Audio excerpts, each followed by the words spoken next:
2. The next one will be grant plus 3. The final one will be grant plus 4. On the top of all of this, the atrium, that's where the deputy governor's office is, the new deputy governor's office. That's where it will be.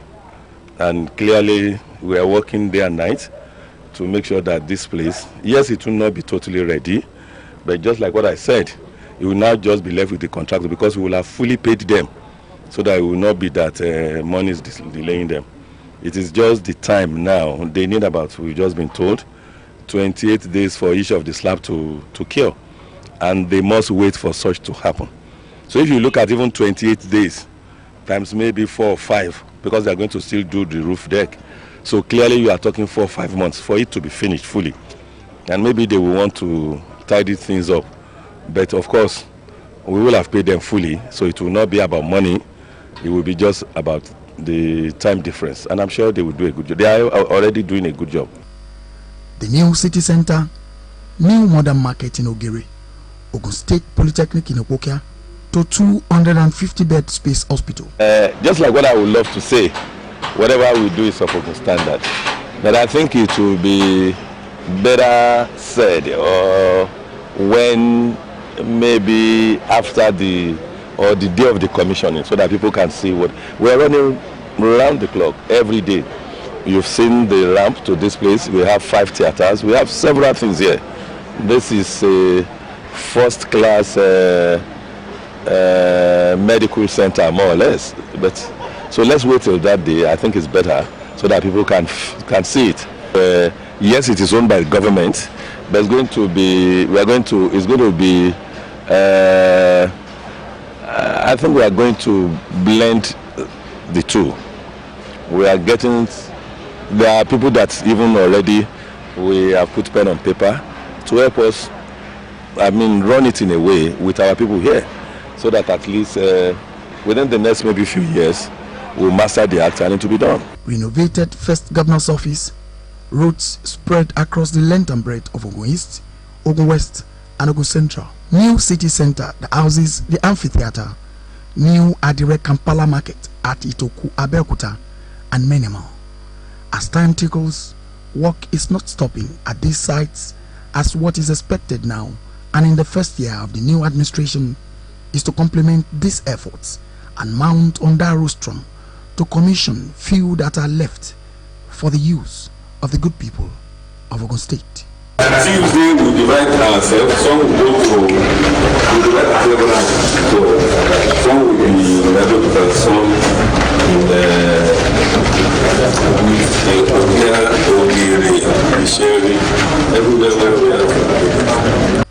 Bumi Adigun, Ogtv News. Ogun State House of Assembly has screened the nominee for the post of Auditor General for Local Government, Mr. Lamidi Mulero, with a charge on him to bring his wealth of experience to bear in the new office through promotion of prudency, accountability and transparency in the running of the local government councils.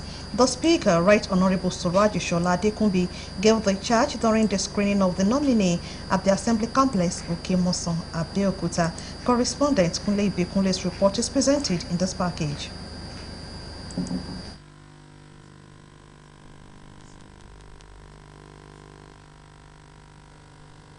Deputy Honorable Olakunle Oluomo, who underscored the importance of the office, tasked the nominee, Mr. Lamidi Mulero, to evolve strong audit measures that will bring about efficiency in managing public resources in the state if confirmed. In their separate submissions, other lawmakers described the nomination of Mr. Lamidi Mulero as a round peg in a round hole, stating the need for the nominee upon confirmation to ensure timely preparation of local government councils' annual audit reports while instilling financial discipline with a view to developing local government service. In his presentation, Mr. Lamidi Mulero stresses the essence of due process in financial regulation and procurement towards ensuring judicious spending of government funds and promotion of accountability. The law says before you can expend any money to local government, such expenditures has to be initiated by somebody that in the department and be forwarded to the head of that department, from there to the GBC level, then to check things, usher things. But those process and processing have been bastardized. What I will do is that I will ensure that due process are followed so that leakages are dropped. Thereafter, we have been clamoring that in the local government, the internal audit unit should be fortified. Mr. Mulero, an indigene of Igbugila in Yewa North local government area, is a graduate of economics from the University of Ibadan and joined the State Civil Service as Auditor Grade 2 in October 1992 and rose through the ranks to become an acting director, planning, research and statistics in the Office of the Auditor General for Local Government in 2011, the position he held until his recent appointment by the state governor.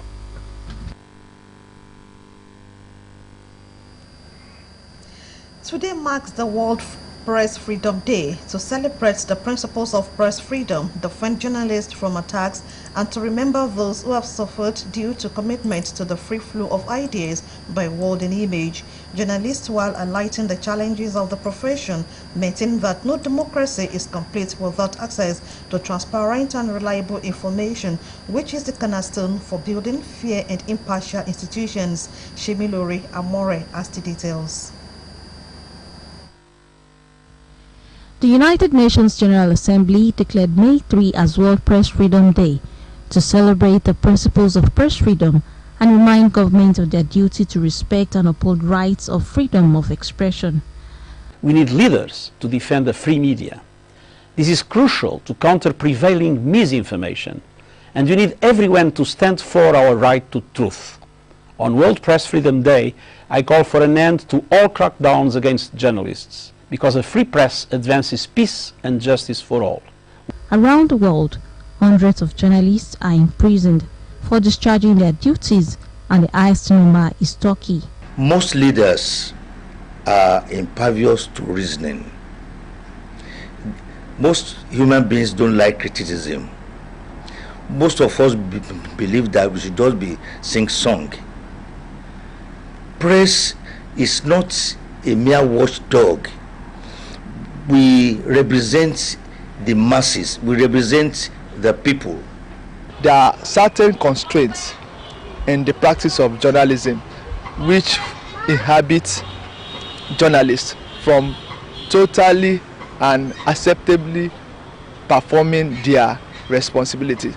One killing in 2018 which attracted global attention was that of prominent Saudi journalist Jamal Khashoggi. In separate reactions, journalists reiterate that free media is the basis for any democracy. We experience a lot of problems as reporters during the military era. In fact, one could even conclude that it was even better during the colonial eras, whereby the press were gagged. But during the military era in Nigeria, you remember Amakiri, who said was shaved with broken bottle. I think you remember the time of Ray Epo. I was the chairman of Ogun State NUD at that time. I think there is need for government to provide a very solid protection for media personnel, so that when we feel secured, we do our job. This year's celebration centers on the theme of media for democracy, journalism and elections in times of disinformation. Shemilori Amore, Ogtv News. At a special Jamaat service to commemorate the 53rd birthday anniversary of Dr. Mrs. Olufunsho Amosun, the wife of Ogun State Governor, the Chief Imam of Government House Mosque, Ogtv in Abeokuta, Alhaji Adams Tiamiyu, has asked Nigerians to always give thanks to Allah. In attendance, the Governor, Senator Ibikunle Amosun, enjoined Muslim Ummah to be steadfast in serving Allah and always be prayerful. Charity James covered the special Jamaat service held at the Government House Mosque, Ogtv, Abeokuta. 5 days for Muslims across the globe is considered sacred and a day to be kept holy, a day for fervent prayers and the edification of their belief in the word of Allah. This Jamaat service therefore was special to the Government House Mosque, as it is to commemorate the 53rd birthday anniversary of the wife of Ogun State Governor Dr. Mrs. Olufunsho Fatima Amosu, as prayers were held for our family, the state and the nation. With selected Quran verses, the congregation praise and adore Allah.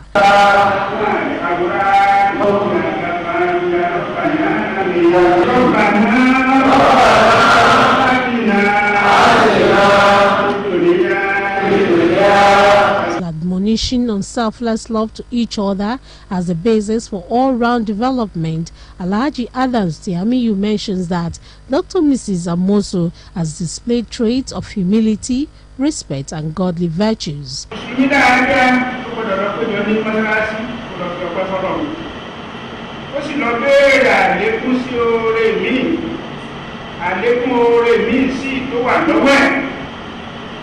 Appreciating the gesture of the Government House Muslim Ummah in celebrating her, Dr. Mrs. Olufunsho Amosu says the rest days of Governor Amosu's administration should be for commissioning of executed projects. Glory to God, alhamdulillah. It's always nice to be celebrated. I give all glory to God. I thank the Government House Mosque for putting this special Jamaat service together. Naturally, His Excellency, the Executive Governor of Ogun State, Senator Ibikunle Amosu, FCACON, is winding down on his administration. However, there's so much that the administration has done, so we should be on the lookout to see commissioning. In a quick reminder that Ramadan is fast approaching, Governor Amosu charges Muslim Ummahs to move closer to Allah and be prayerful, adding that his administration was able to succeed due to prayers from all quarters. We can struggle, we can do everything. It is the Almighty Allah that crowns efforts. Indeed, we can work. If we work, and the Almighty Allah did not say require whom, it will be a wasteful doing the exercise. So we thank God for His mercies. And continue with your prayers. Indeed, it is when we are rounding up like this that we did a lot of that prayer. So thank you. I'm totally indebted and grateful to Almighty Allah and to all the people of the state and to all of you, the Muslim that praise for me every day, and to our brothers and sisters in the other faiths of Christianity. So I have to thank everybody. At the call of Jumu'at prayer, the congregation observed their prayers while committing all endeavors in care of Allah. Charles James, Ogtv News. The need for Christians to live their lives with biblical injections and cleaving to God through the virtues of Jesus Christ remain the yardstick of being partakers in heaven. The Diocesan Bishop, Ijebu Southwest Anglican Communion Church of Nigeria, Right Reverend Babatunde Ogunbanwo, stated this during the opening of the third session and the third synod of the diocese. Peter Falomo reports that year 2019 synod took place at Oye Adams Memorial Anglican Church, Umu Ijebu. His report.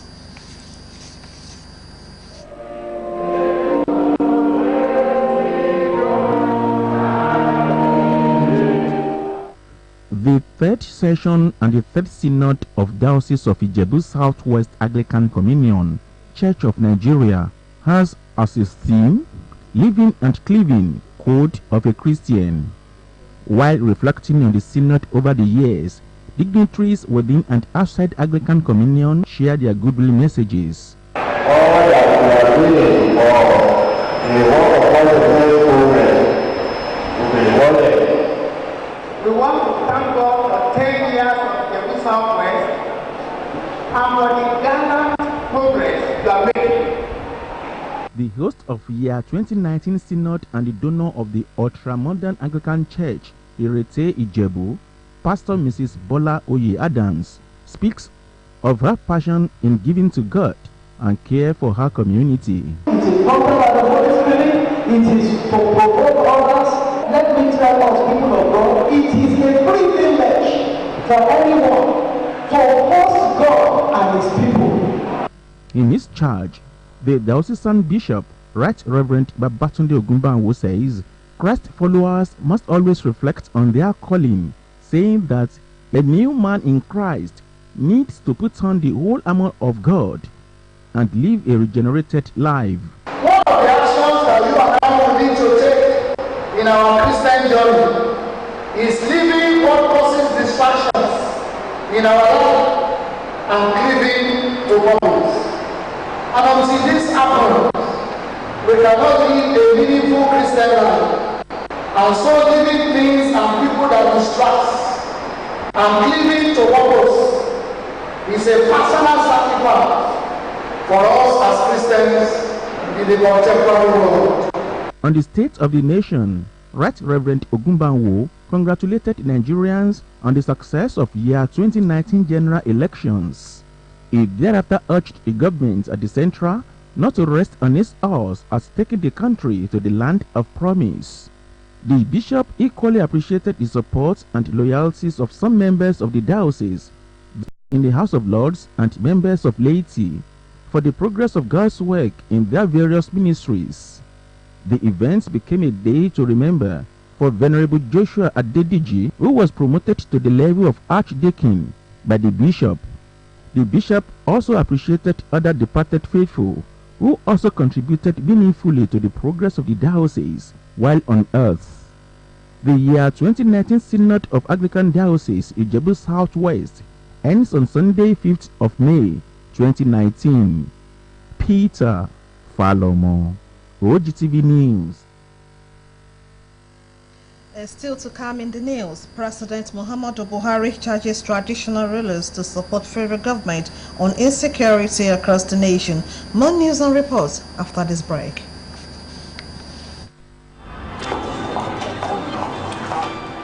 Data.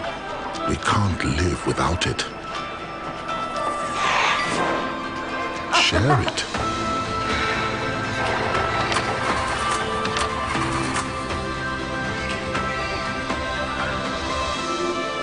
Impress with it.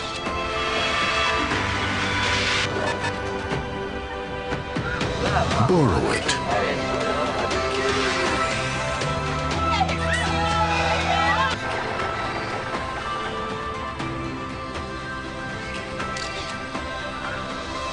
Sell with it.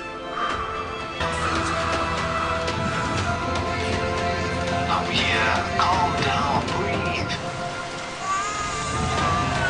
Celebrate with it. Breathe easy, knowing that with Glow, data is oxygen.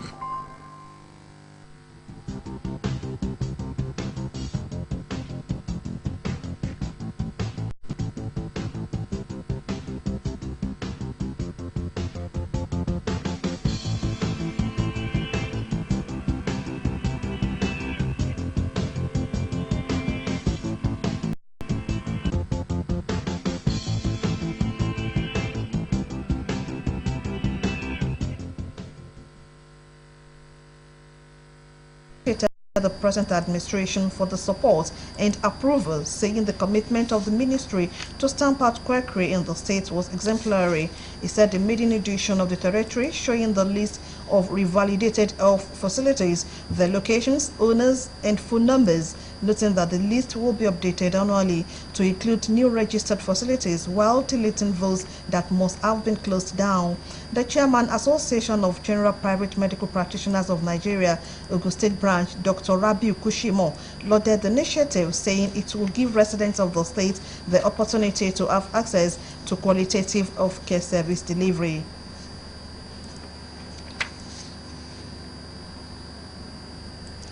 The Federal Executive Council has approved more than 1.6 billion naira intervention fund for the control of HIV/AIDS in the country.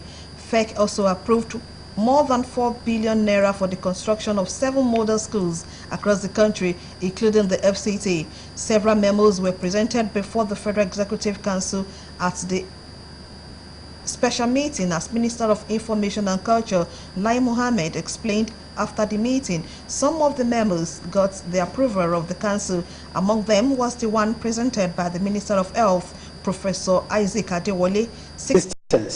So been awarded leader of Nigeria.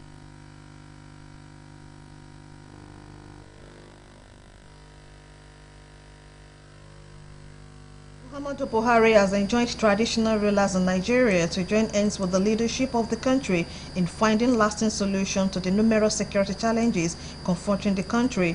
He gave the advice at the Southeast Post-Election Peace Conference organized by the National Council of Traditional Rulers in Nigeria. The conference was held at the Secretariat of the Imo State Traditional Council. President Muhammadu Buhari, being represented by the Secretary to the government of the Federation, Boss Gida Mustafa, said traditional rulers occupy important position of promoting good governance in their various domains. He maintained that the federal government recognizes the roles in peace management. Boss Mustafa explained that the federal government is committed to ensuring the safety and peaceful coexistence of Nigerians and called on the traditional rulers to contribute their quota in curbing the security challenges in the country.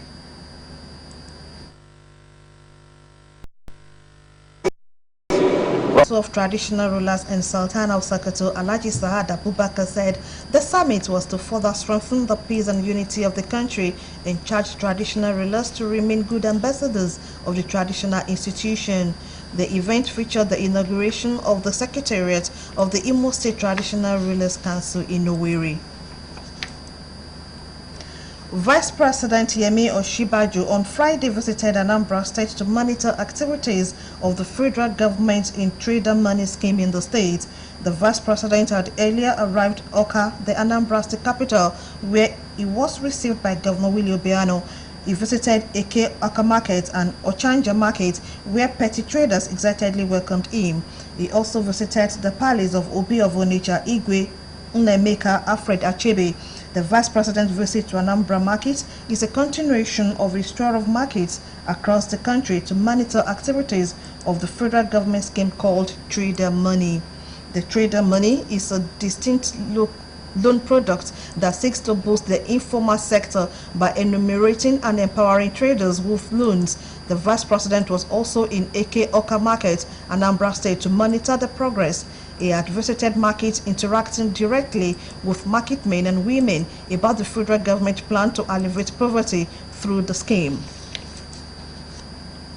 A federal high court sitting in Abuja has nullified the election of a member-elect representing Yola South and Yola North Federal Constituency of Adamawa State, Abdurrauf Modibo, for age falsification.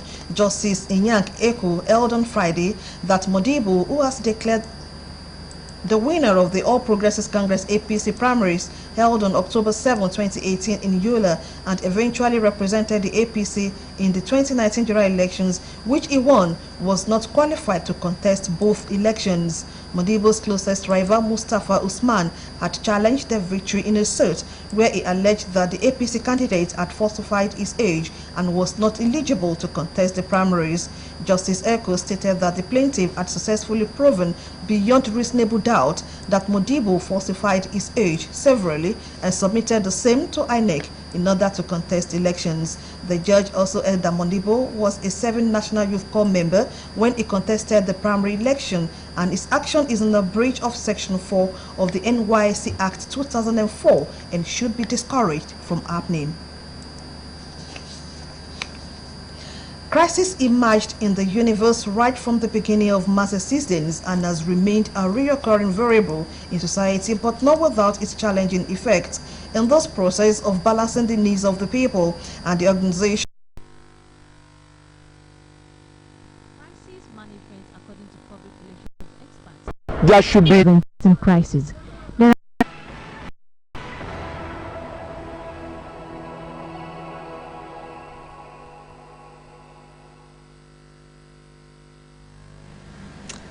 Welcome to the business segment of the news. The nation's biggest power station, Egwin Power PLC, has said lack of adequate gas is putting a damper on its plan to generate 1,320 megawatts of power from its turbines. Egwin Power Plant has been generating far less than its installed capacity of 1,320 megawatts in recent months. It produced as high as 1,085 megawatts on March 15, 2016.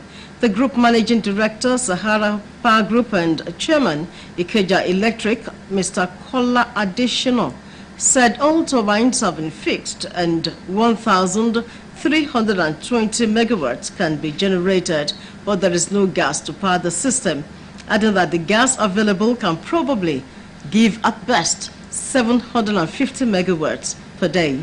According to him, the gas supply will only prefer to sell gas not only to those who can use it, but to those who can pay. The Department of Petroleum Resources, DIR, has given approval to Green Energy International Limited, an indigenous oil and gas firm and operator of Otakikpo Marginal Field, to construct a 1 million barrel capacity crude oil onshore terminal in Rivers State. Green Energy disclosed that the proposed Otakikpo terminal will be the first indigenous onshore terminal in the country and will also be the first to be built in the country in the past 5 decades. In a statement by its Director of Corporate Affairs, Mr. Olusegun Ilori, Green Energy said the issuance of the approval to construct a service level agreement on post-incorporation.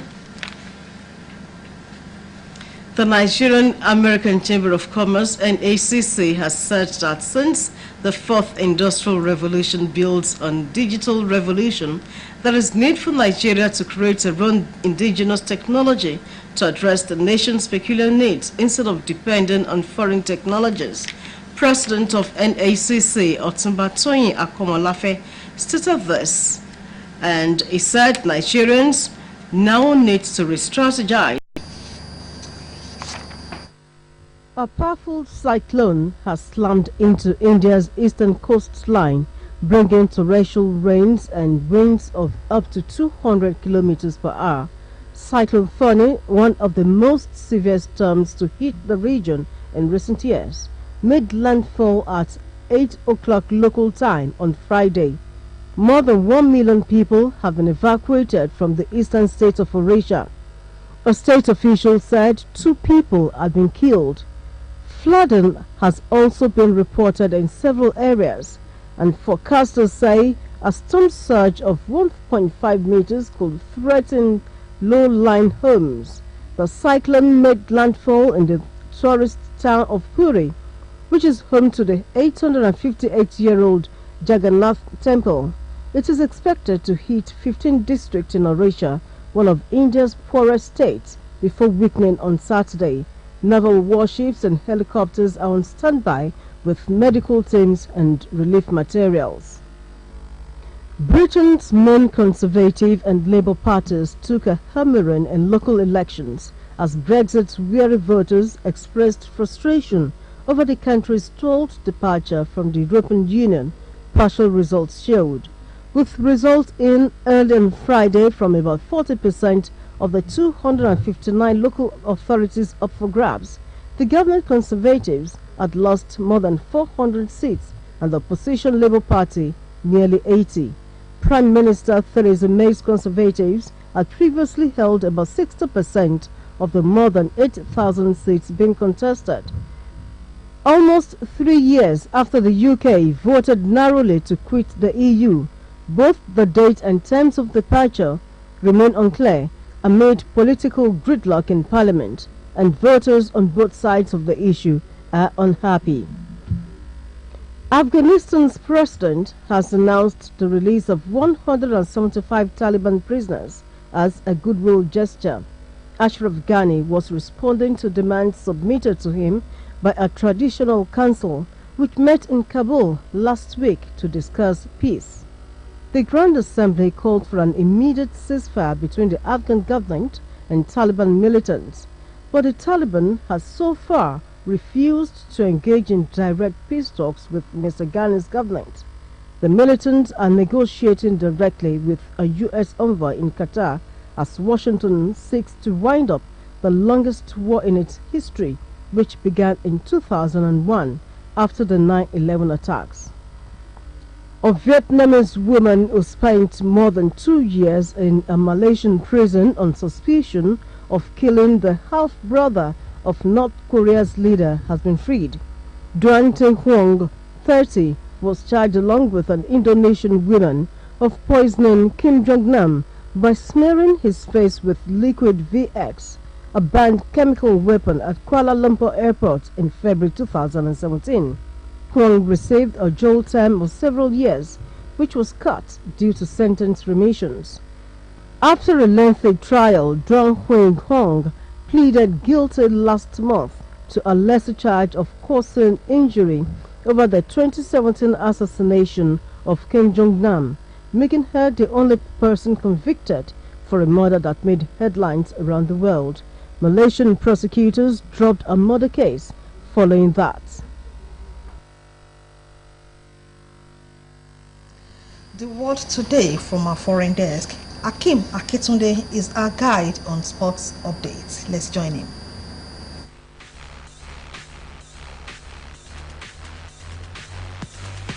His first major title for 11 years with a one-shot victory at Augusta. And to football now, Liverpool midfielder Naby Keita is out for at least 2 months with a thigh injury suffered in the Champions League defeat at Barcelona. The Guinea international will miss the rest of the season and is doubtful for the Africa Cup of Nations, which starts on June 21 in Egypt. Keita was forced off after 24 minutes in the first leg of the semi-final at the Nou Camp, which the Reds lost 3-0. And Paris Saint-Germain striker Kylian Mbappe has been banned for 3 games after being sent off in the French Cup final, while disciplinary proceedings have been opened against teammate Neymar. France international Mbappe was sent off for a bad foul in extra time of the 2-2 draw with Rennes winning 6-5 on penalties. Neymar appeared to lash out at a fan as he walked up to collect his medal.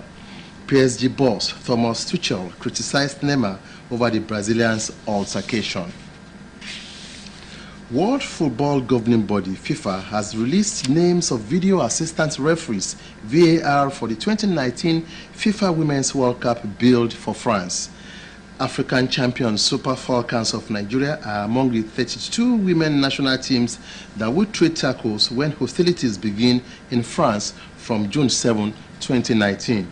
The 15 VAR officials were selected from 11 countries by the FIFA Referees Committee to support the center and assistant referees during the tournament. FIFA Deputy Secretary of Football, Vonmir Boban, said, following the historic implementation of VAR at the 2018 FIFA World Cup in Russia last summer, we were determined to do our utmost to ensure that VAR was also implemented in the women's game. And to this sad one, ex-junior international Wilson Obo is dead. The former Julius Berger and Insurance of Benin player was the first Nigerian to play in the J-League alongside Momodu Mutairu. He has been in bad shape after injuries sustained in a tragic car accident a few months ago left him bedridden.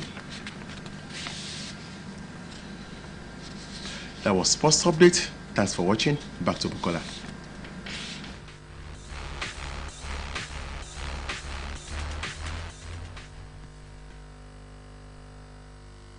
Welcome back. On entertainment segment tonight, popular Nollywood alien actor Babatunde Omidino, otherwise known as Baba Suwe, has debunked a rumored death and thanked everyone who has contributed to his Get Well Soon crusade.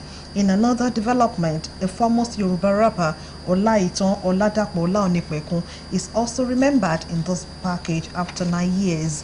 Let's join Moreni Keji Shobalojo for more.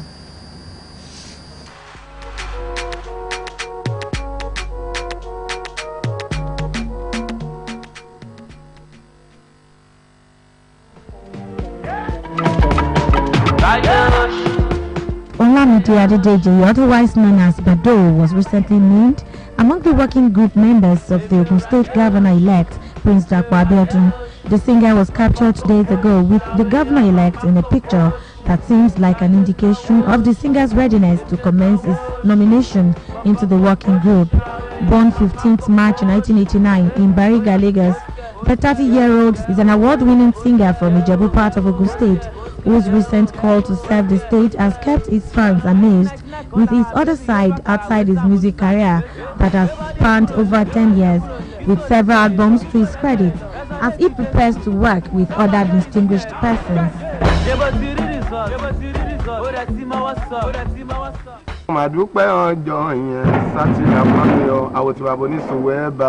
In another development, days after a rumored death of alien actor Babatunde Omidino, otherwise known as Baba Sue, who is currently receiving treatment abroad, the video of the celebrated actor went viral, showing him trying to work unaided. Baba Sue also debunked the rumored death and thanked everyone who have contributed to his Get Well crusade. Àti lágbàlagbà tó wà ní Nàìjíríà, ìlú Amẹ́ríkà ni mo wà ní Rhode Island. Ibẹ̀ ni mo ti ń gba ìtọ́jú, wọ́n tọ́jú mi lọ́wọ́lọ́wọ́. Nǹkan kan ò ṣe mí o. It could be recalled that the actor was moved from a Nigerian hospital to the Rhode Island in the United States of America for further treatment. The Nigerian actor and renowned comedian has been ill for some time now and recently landed in America for a medical treatment.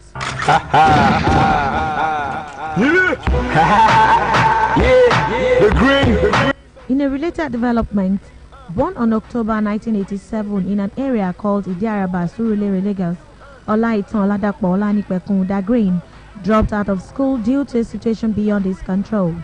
Dagreen understands and can only speak Yoruba, thus developed his rap style in Yoruba language after he has resolved to do music, considering family hardship that was uncontrollable. While alive, Dagreen was a foremost Yoruba rapper, a creative man who struggles very hard to be recognized, makes free shows, most especially at birthday parties. Dagreen later became successful, but unfortunately did not live long, as death erased him so soon, exactly on April 22nd, 2010.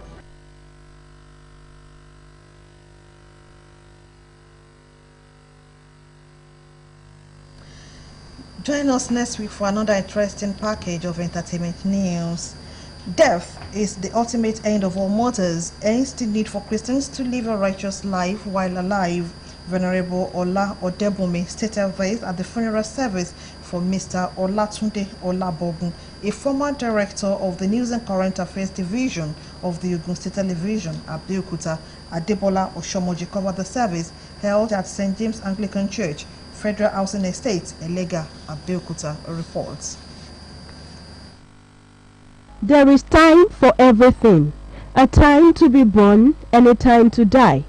And for Mr. Olatunde Adebogun, his time has come and gone, as he bade the world goodbye at the age of 68. It was an emotional gathering for family members, friends and colleagues at St. James's Anglican Church, Elega, Abeokuta, as they paid their last respect to the veteran broadcaster who died after a brief illness.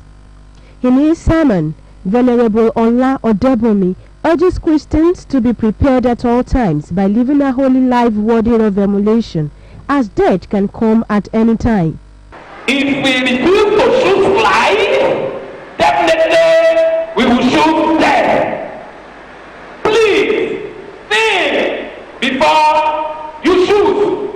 While thanking God for a life well spent by the deceased, the congregation, joined by family members, danced to the altar for thanksgiving.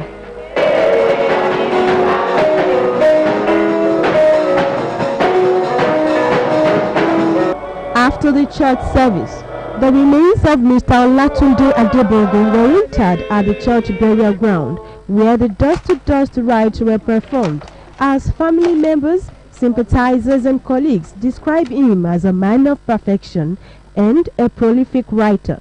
He will continue to be missed. You know why? Because these are signposts of the broadcast industry. He was a jolly fellow, a thoroughbred professional, a broadcaster's broadcaster. If Adebogun told you something was wrong in pronunciation, take it and go. His voice. You see, when people rush home, all they want to hear is, Tunde, my name is Tunde Adebogun. Mr. Adebogun happened to be one of the few people who tutored me in the field of broadcasting. Very dedicated at his work, very hardworking and very loving father. He's been a wonderful father.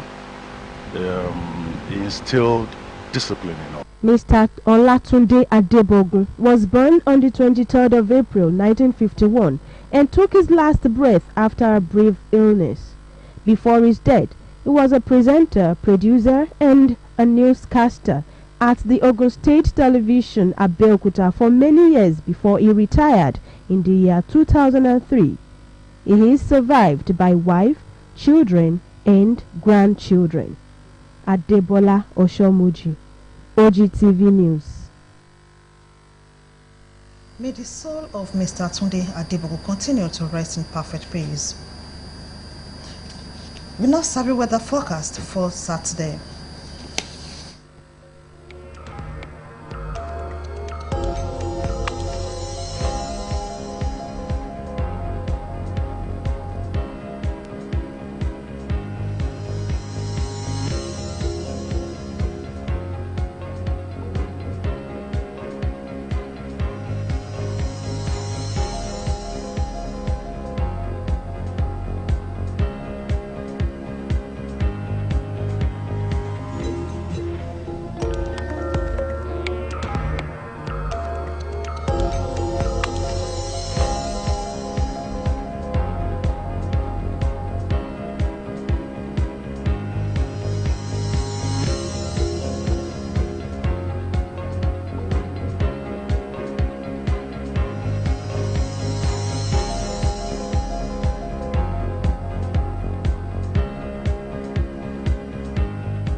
And just before we go on the news, if opportunity doesn't knock, build a door.